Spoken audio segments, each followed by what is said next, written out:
Sesungguhnya Allah telah menganugerahkan cahaya di dadamu, maka jangan engkau padamkan dengan maksiat.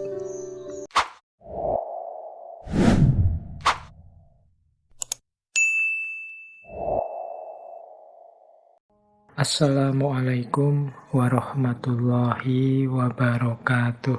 Bismillahirrahmanirrahim. Ini saya bawa beberapa nasihatnya Imam Malik kepada Imam Syafi'i. Sesungguhnya Allah telah menganugerahkan cahaya di dadamu, maka jangan engkau padamkan dengan maksiat. Jadi Imam Syafi'i ini kan salah satu muridnya yang top, yang pinter, yang nanti jadi teman diskusi yang luar biasa. Dan Imam Malik ngerti benar bahwa ilmu itu cahaya, maka orang-orang pintar adalah orang-orang yang bercahaya, yang menerangi sekelilingnya.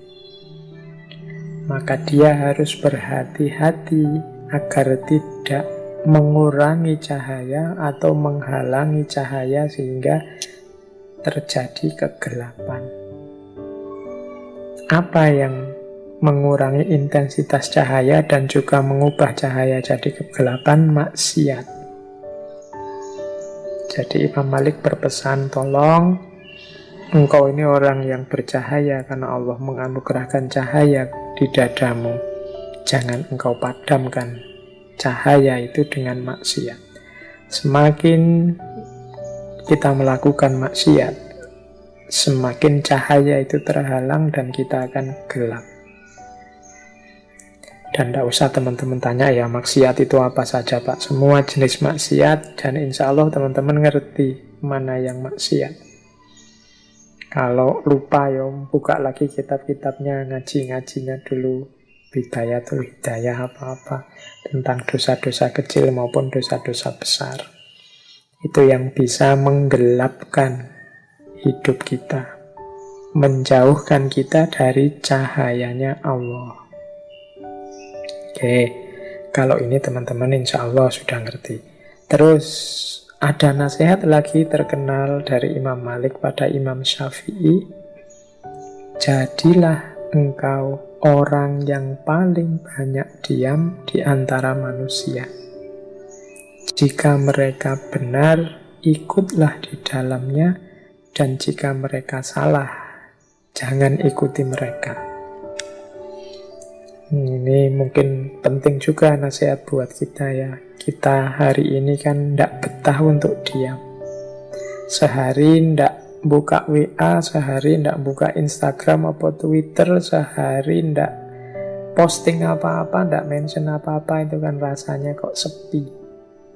Grup WA itu kalau tidak aktif sak jam saja terus muncul emoticon-emoticon itu kan kok sepi yo, dan seterusnya. Nah, itu kan secara hari ini begitu gaya hidup kita. Padahal Imam Malik justru mbok yo kita ini lebih banyak diam.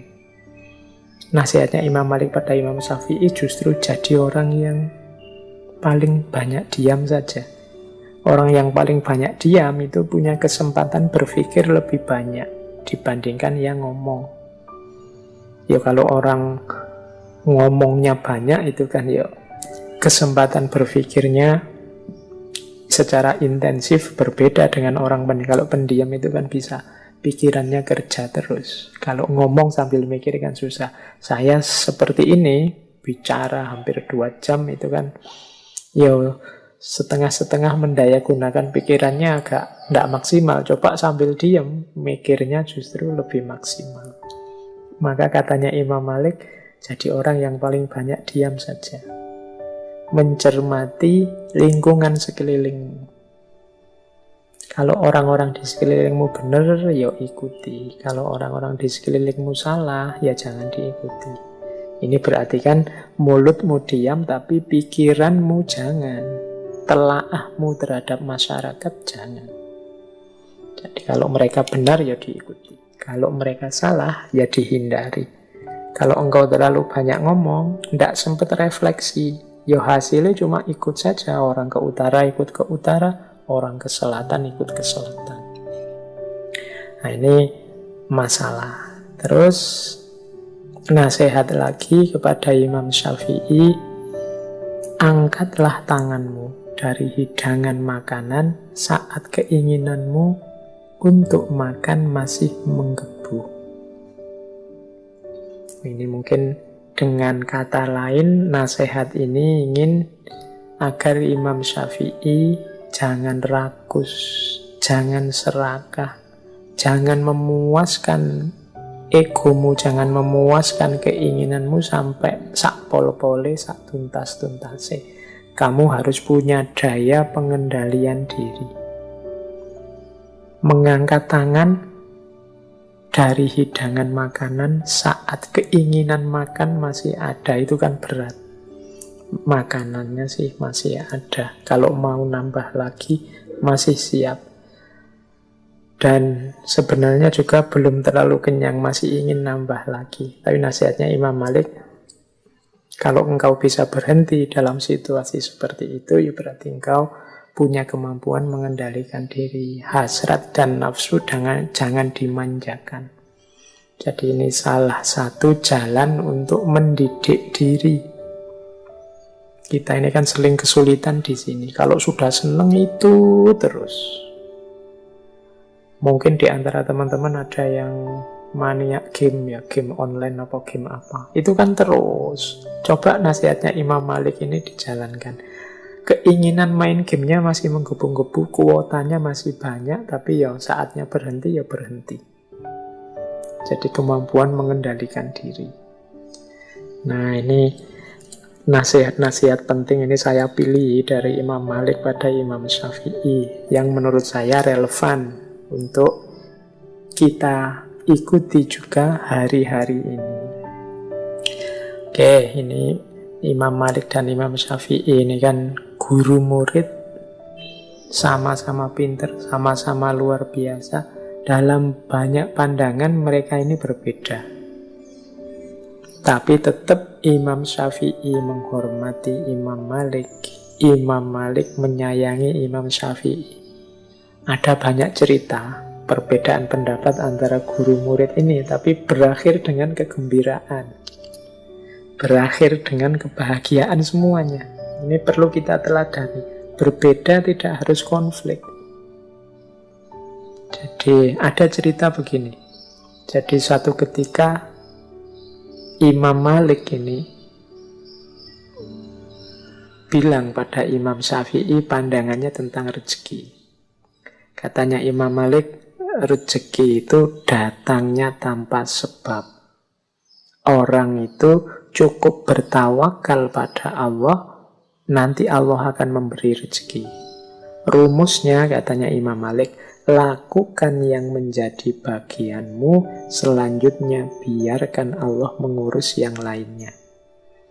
Ini Imam Malik mengikuti hadis, kalau sabdanya Rasulullah, kalau kalian bertawakal pada Allah, sebenar-benarnya tawakal, Allah akan memberikan rizki kepada kalian, sebagaimana rizki kepada burung yang pergi dalam keadaan lapar, lalu pulang dalam keadaan kenyang.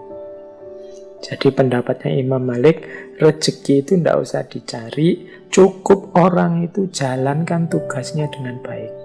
Yang guru jadi guru dengan baik, dosen jadi dosen dengan baik, yang tani ya kerjakan lahannya dengan baik, sudah. Rezekinya apa, berapa, seperti apa, itu urusannya Allah dan akan datang sendiri. Nah, ini pendapatnya Imam Malik. Nah, Imam Syafi'i punya pendapat yang berbeda kepada gurunya. Wahai Syekh, karena tadi alasannya hadis seperti burung yang pergi dalam keadaan lapar lalu pulang dalam keadaan kenyang, Imam Syafi'i bilang, wahai Syekh, kalau burung itu tidak keluar dari sangkarnya, bagaimana mungkin ia mendapatkan rezeki? Jadi gurunya bilang rezeki itu tidak usah dicari, dia akan datang sendiri. Kalau Imam Syafi'i bilang ya ndak, rezeki ya harus dicari, harus dijemput. Nah ini beda pendapat, tapi ya ndak gegeran. Nah, ada cerita terus. Suatu ketika Imam Syafi'i ini berjalan-jalan, beliau melihat serombongan orang sedang panen anggur. Wah, terus Imam Syafi'i, wah, ini ada kesempatan untuk dapat rezeki. Imam Syafi'i terus membantu panen anggur itu, membantu orang panen. Nah, setelah panen selesai, Imam Syafi'i diberi imbalan beberapa ikat anggur sebagai balas jasa. Wah, ini seneng Imam Syafi'i ini, dapat anggur lumayan ini. Selain dapat anggur ini, saya mau menunjukkan ke guruku bahwa teoriku yang lebih benar. Datanglah Imam Syafi'i dengan membawa anggur pada Imam Malik. Ditaruhlah anggur itu di depan Imam Malik. Imam Syafi'i cerita pengalamannya tadi, membantu orang panen anggur. Terus Imam Syafi'i bilang, seandainya saya tidak keluar dari pondok kita ini dan melakukan sesuatu membantu orang panen, ya tentu saja anggurnya tidak akan pernah nyampe di tangan saya ini yang kita makan bareng-bareng ini. Kalau saya diam saja, ya anggurnya tidak datang.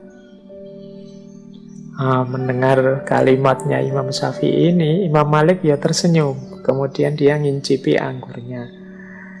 Loh, hari ini tuh aku ndak keluar kemana-mana. Aku yo ngajar saja, seperti biasa. Tapi tadi itu aku mikir, alangkah nikmatnya ya kalau panas-panas gini ada anggur datang. Tiba-tiba engkau datang sambil bawa beberapa ikat anggur. Loh, bukankah ini bener aku toh? Lakukan yang jadi bagianmu, rezeki urusannya Allah.